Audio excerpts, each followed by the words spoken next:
নমস্কাৰ, মোৰ চেনেললৈ আপোনালোকক পুনৰবাৰ স্বাগতম জনাইছোঁ।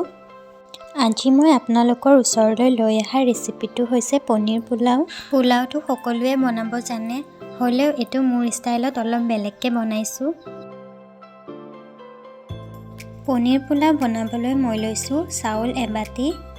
মই বাতিৰ জোখেৰে লৈছোঁ। চাউল লৈছোঁ মই বাসমতি চাউল।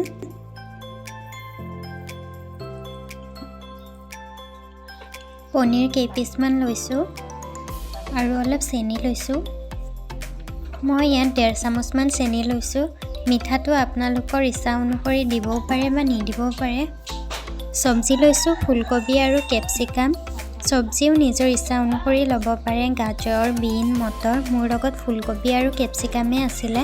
আৰু লৈছোঁ 1 কাপ গাখীৰ, তেজপাত, গোটা জিৰা, ডালচেনি, লং, ইলাচি আৰু বাদাম, কিচমিচ, কাজু বাদাম এইবোৰ লৈছোঁ। ঘি অলপ লৈছোঁ আৰু লৈছোঁ ৰিফাইন তেল অলপ।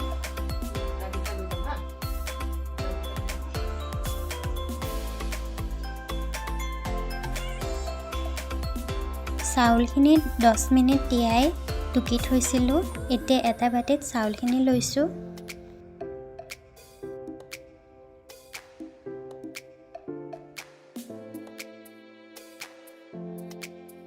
আধা চামুচ ঘি দিছোঁ। গৰম মছলা 1 চামুচ দিছোঁ। নিমখ অলপ দিছোঁ। আদাৰ ৰস অলপমান দিছোঁ। এতিয়া গোটেইখিনি মিক্স কৰি অলপ টাইম ঢাকি থ'ম। 5 মিনিটমান ঢাকি থ'ম।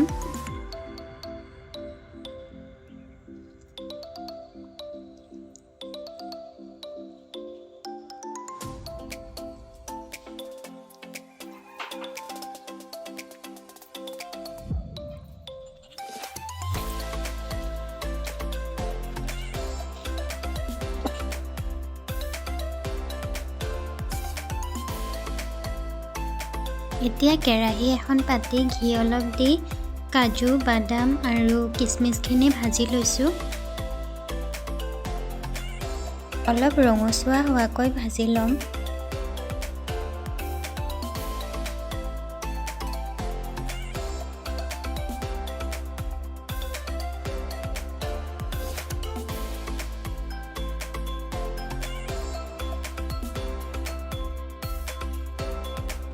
এতিয়া ৰিফাইন তেল অলপ দি পনীৰখিনিও ভাজি ল'ম।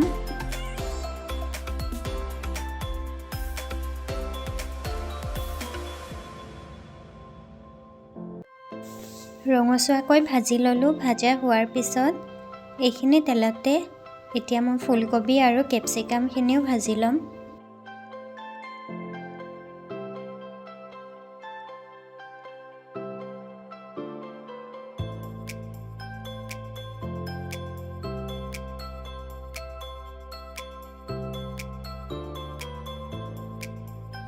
ফুলকবিখিনি অলপ ভাজা হোৱাৰ পিছত কেপচিকামখিনি দি ভাজি লৈছোঁ।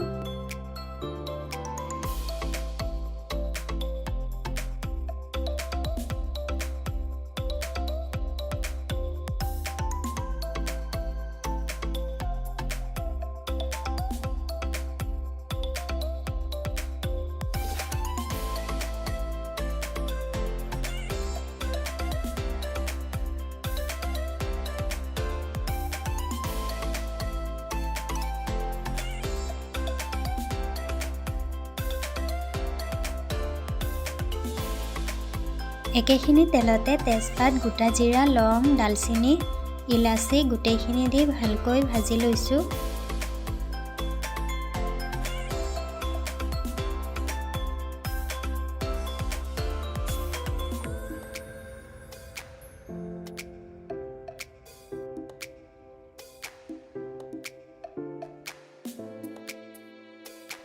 এতিয়া চাউলখিনি ইয়াতে দি দিলোঁ।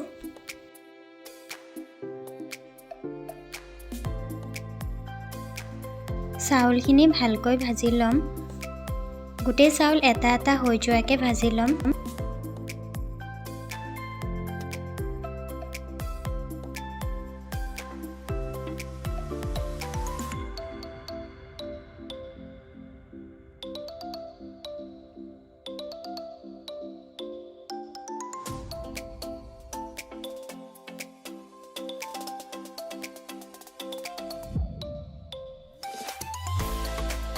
চাউলখিনি ভাজা হোৱাৰ পিছত গাখীৰ 1 কাপ দি দিলোঁ আৰু পানীৰ জোখটো হৈছে চাউলৰ 1.5 গুণ ল'ব লাগে, মানে চাউল লৈছোঁ 1 বাটি, পানীও লৈছোঁ 1 বাটি আৰু গাখীৰ আধা বাটি। চেনি 1 চামুচ দিছোঁ। এতিয়া অলপ লৰাই ঢাকনখন লগাই 15 মিনিট ল' ফ্লেমত এনেকৈ ৰাখি দিম।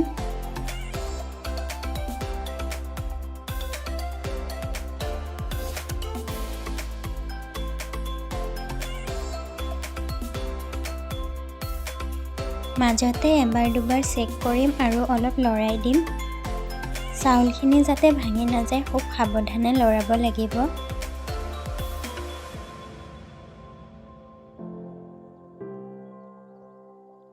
দহ মিনিটমান পিছত ভাজি লোৱা চব্জিখিনি পনীৰ আৰু কাজু কিচমিচ বাদাম লগতে অলপ গৰম মছলা দি লৰাই খন লগাই ল' ফ্লেমত 5 মিনিটমান ৰাখি গেছটো অফ কৰি দিম। পনীৰ পোলাও ৰেডি হৈ গ'ল। পনীৰৰ এই পোলাওটো সম্পূৰ্ণ নিৰামিষ হয়, বহুত টেষ্টিও হয়। আজিৰ ভিডিঅ'টো চাই যদি ভাল লাগিলে লাইক আৰু শ্বেয়াৰ কৰি দিব আৰু নতুনকৈ যদি চাই আছে প্লিজ ছাবস্ক্ৰাইব কৰি দিব। ভিডিঅ'টো শেষলৈকে চোৱাৰ বাবে